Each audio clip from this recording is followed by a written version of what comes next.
A man claimed time travel began in 2034, then vanished into internet history. Imagine it's the late 1990s, long before social media, long before viral threads, long before screenshots traveled around the world in seconds. A late-night radio host opens the phone lines. His name is Art Bell, and on Coast to Coast AM, a show already known for strange calls, unexplained encounters, and stories from the edge of belief, Bell reportedly invites people with unusual time travel claims to come forward. Then something arrives. Not a phone call, a fax, dated July 29th, 1998. The sender claims to be from the future, and one of the most striking lines says, "Time travel was invented in 2034. According to that fax, future research connected to fusion and CERN has led to what the sender called a contained singularity engine, rotating singularities inside a magnetic field, a machine that could allegedly move both forward and backward through time." Then, a second fax reportedly followed. It promised more information, including pages from the operations manual of the time machine and photographs of the vehicle. And then, silence. For roughly 2 years, nothing more publicly emerged, until November 2000. A user calling himself Time Travel Zero appeared on the Time Travel Institute forum. At first, the posts were not dramatic warnings about the future. They were technical, short, focused on time travel mechanics, paradoxes, physics, and what a functioning time machine would allegedly require. Then the claims became more direct. The user said he was not from the year 2000. He claimed he came from 2036. By January 2001, the name John Titor began appearing more widely on the Art Bell post-to-post forums. In one archived post he wrote, "Greetings, I'm a time traveler from the year 2036. According to the post, John Titor claimed to be an American soldier assigned to a future military unit. He described himself as part of an Army temporal reconnaissance operation based in a changed, damaged version of America. His mission, he said, was not to stop a war, not to prevent catastrophe, not to reveal the future to the public. He claimed he'd been sent back to 1975 to retrieve an IBM 5100 computer. That detail became one of the most discussed parts of the entire case. The IBM 5100 was released in 1975. It was an early, portable computer, heavy by modern standards, but advanced for its time. Titor claimed the machine contained important legacy capabilities needed in 2036 to solve problems with older computer systems.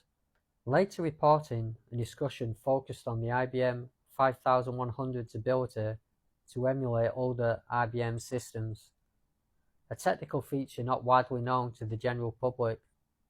To some, that made the claim unusually specific. To others, it simply suggested that whoever wrote the posts had access to niche technical knowledge. But either way, it gave the story something most internet time travel claims did not have: a concrete object, a real machine, a reason for the mission, and a detail people could investigate. Titor claimed his time machine was called a C204 Gravity Distortion Time Displacement Unit. According to later summaries of the post, he described 6 major components: 2 magnetic housing units for dual micro-singularities, an electron injection manifold, a cooling and X-ray venting system, gravity sensors, or a variable gravity lock, 4 main casing clocks, and 3 main computer units. He claimed the unit had been manufactured by General Electric, and at different points he said it had been mounted in a 1966 or 1967 Chevrolet Corvette, and later in a 1987 four-wheel drive pickup truck. This was not just a glowing portal.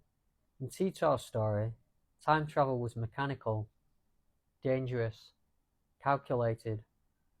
A machine inside a vehicle using gravity distortion to move between timelines.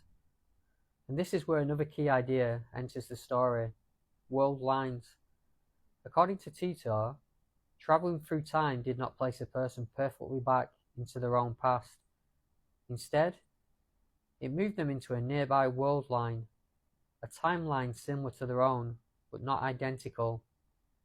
He claimed his world line and ours were close, but not perfectly matched. That idea became important later because Titor made predictions. He warned of rising instability in the United States. He described civil unrest beginning around 2004. He claimed America would eventually fracture into multiple regions. He spoke of militias, weakened infrastructure, distrust in institutions, and conflict that would reshape daily life. He also predicted a wider global war in 2015, including nuclear exchanges. Those events did not happen as described. For some investigators and skeptics, the failed predictions became one of the strongest reasons to view the story as fiction. For others, the world line explanation remained part of the internal logic of Titor's claims. Not proof, but part of the reason the story continued to be debated. Because Titor had already built disagreement into the framework. If events matched, supporters could point to prediction. If events failed, supporters could point to divergence. That made the story difficult to close, and people did investigate. Forum users questioned him in real time. They challenged the physics. They questioned the timelines. They pressed him on paradoxes, proof, and contradictions. Later, journalists, online researchers, and investigators examined the posts, domain records, business links, and possible identities behind the name. One investigation connected the story to the John Titor Foundation and pointed toward Florida attorney Larry Haber and members of the Haber family. Those allegations have been discussed widely online, but the Habers denied being John Titor, and no single identity has ever been universally accepted as the confirmed person behind the original posts.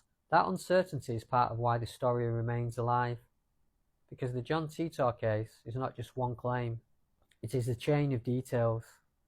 By March 2001, the posts stopped.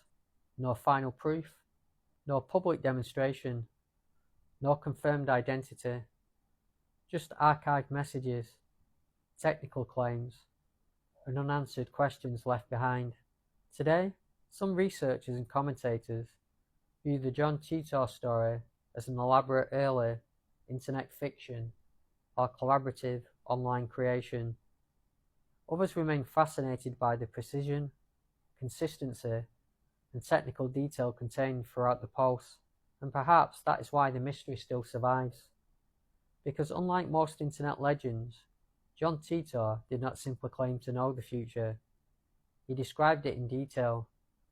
And more than 20 years later, people are still reading the posts, still debating the claims, and still asking the same question: who was really behind the name John Titor, and why did the story feel so believable to so many people?